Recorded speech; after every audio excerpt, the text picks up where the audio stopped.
Le Parlement européen approuve un prêt de 35 milliards d'euros à l'Ukraine, soutenu par des avoirs russes gelés. Après les déclarations de Volodymyr Zelensky sur l'implication militaire de la Corée du Nord en Ukraine, la Russie tente d'apaiser la Corée du Sud, alliée de Kiev. Le programme d'échange étudiant Erasmus+, et le programme pour la recherche et l'innovation Horizon pourraient subir des coupes budgétaires en 2025. Como viene siendo habitual desde hace meses, Oriente Próximo ha sido uno de los temas de debate en esta sesión plenaria. Pero la Eurocámara, a diferencia de lo que sucedió con la guerra en Ucrania, no es capaz de mostrar el mismo consenso. Este martes, tanto la Comisión Europea como gran parte de los eurodiputados han condenado los ataques de Israel a las tropas de Naciones Unidas desplegadas en el Líbano y han pedido además un alto el fuego en el país. Pero aún así, no ha podido ponerse sobre la mesa ninguna resolución. Estamos perdiendo interlocución, no somos capaces de ponernos de acuerdo en ningún statement en relación a Gaza o el Líbano y yo creo que tenemos que dar ejemplo. Aquí tenemos una visión muy distorsionada de lo que es el Middle East y creo que viene por parte de ¿no? sobre todo de la extrema derecha, porque bueno, solo hablan de las cuestiones de seguridad, no hablan en ningún caso de las cuestiones humanitarias. Una exigencia de alto el fuego inmediata, una exigencia de que cesen los ataques a la misión UNIFIL desplegada sobre el terreno, un aumento de la ayuda humanitaria y una estrategia a medio plazo para normalizar la zona y en concreto Líbano. Esas son iniciativas políticas que se han de tomar bien en el marco de Naciones Unidas o idealmente en el marco europeo. Les Patriotes pour l'Europe, principal parti populiste et eurosceptique du Parlement européen, ont rejeté les accusations selon lesquelles ils bloqueraient la résolution appelant à un cessez-le-feu au Liban. Ils affirment que la grande coalition du Parlement, composée du PPE et des sociodémocrates, aurait suffisamment de pouvoir pour adopter cette position. Le texte, bien que non contraignant, pourrait fournir un soutien politique clé au Liban. Le Parlement européen a approuvé une initiative visant à accorder un prêt de 35 milliards d'euros à l'Ukraine, garanti par des actifs russes gelés. Quelques 210 milliards d'euros d'actifs sont en effet détenus dans l'UE depuis l'invasion de l'Ukraine en février 2022. Le projet a recueilli 518 voix pour, 56 contre et 61 abstentions. Ce prêt constitue la partie de l'UE d'un ensemble de mesures adoptées par le G7 en juin dernier, visant à fournir à l'Ukraine une aide financière pouvant atteindre 45 milliards d'euros pour soutenir les efforts militaires et de reconstruction.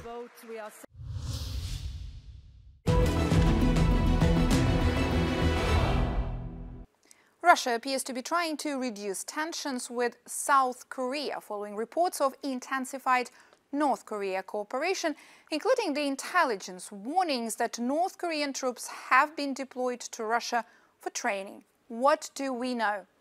According to Ukraine's military intelligence chief Kyrylo Budanov, the first group of 2,600 soldiers will be deployed to Russia's Kursk region, where Ukraine is holding significant territories following the incursion from the beginning of August.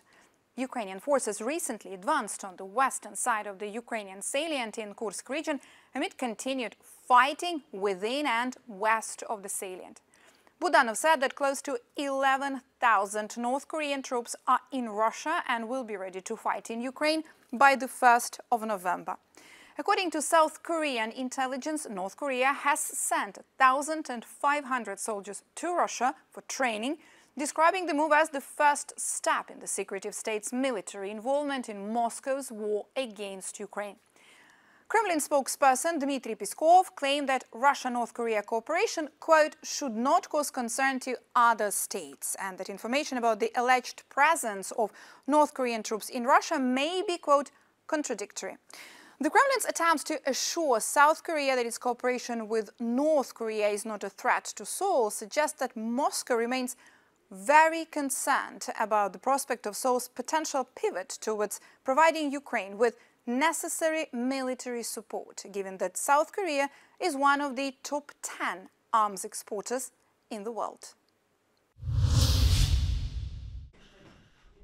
Le président autrichien a chargé le chancelier sortant Karl Nehammer de former un nouveau gouvernement. Cette décision fait suite à l'échec des discussions entre le FPO, le parti d'extrême droite, vainqueur des législatives, et ses potentiels partenaires de coalition. Le président Van der Bellen a déclaré mardi qu'il avait donc demandé à M. Nehammer d'entamer immédiatement des négociations avec les sociodémocrates de centre-gauche.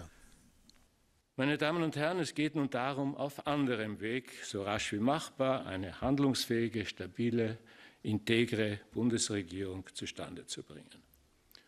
Ich beauftrage daher Karl Nehammer, den Vorsitzenden der zweitstärksten Parlamentspartei, mit der Regierungsbildung und habe Karl Nehammer das auch heute Vormittag persönlich mitgeteilt. Il n'y a pas de date limite officielle pour la formation d'un nouveau gouvernement, mais Karl Nehammer a déjà annoncé qu'il ne travaillerait pas avec le leader controversé du FPO, Herbert Kickl, qui avait remporté fin septembre pour la première fois de son histoire les élections avec près de 29% des voix.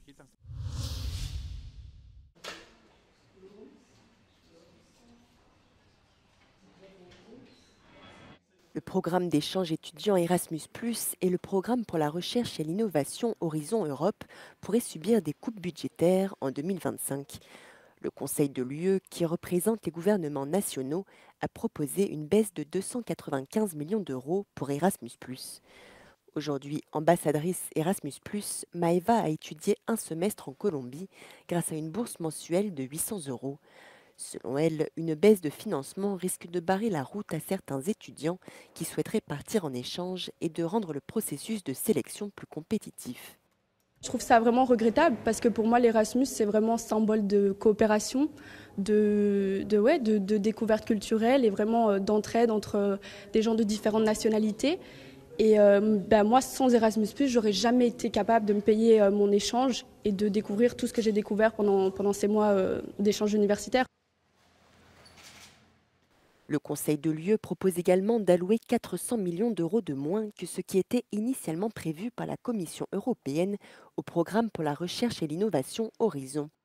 Les acteurs de la recherche craignent que ce gel des financements impacte négativement l'innovation en Europe et la compétitivité de l'UE. Europe has to have the place that works in the real world. We had to be very demanding with competitiveness, and innovation without competitiveness can be real. Le Conseil de l'UE veut réduire ses dépenses, notamment pour donner la priorité au soutien à l'Ukraine ou encore au remboursement du plan de relance mis sur pied pour faire face au choc économique de la pandémie de Covid-19. De son côté, le Parlement européen devrait lutter pour maintenir ses financements. It's something typical. The European Parliament always tries to leverage the budgets, and the European Council always cuts. So for us, it's a mistake. Après un vote en plénière mercredi, les eurodéputés devront parvenir à un accord avec le Conseil pour boucler le budget 2025 avant la fin de l'année.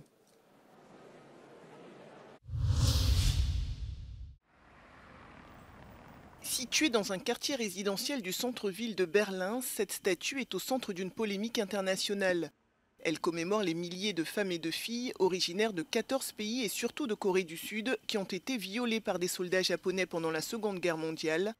Des victimes parfois mineures, forcées à se prostituer et surnommées femmes de réconfort. Le Japon a demandé que la statue soit retirée.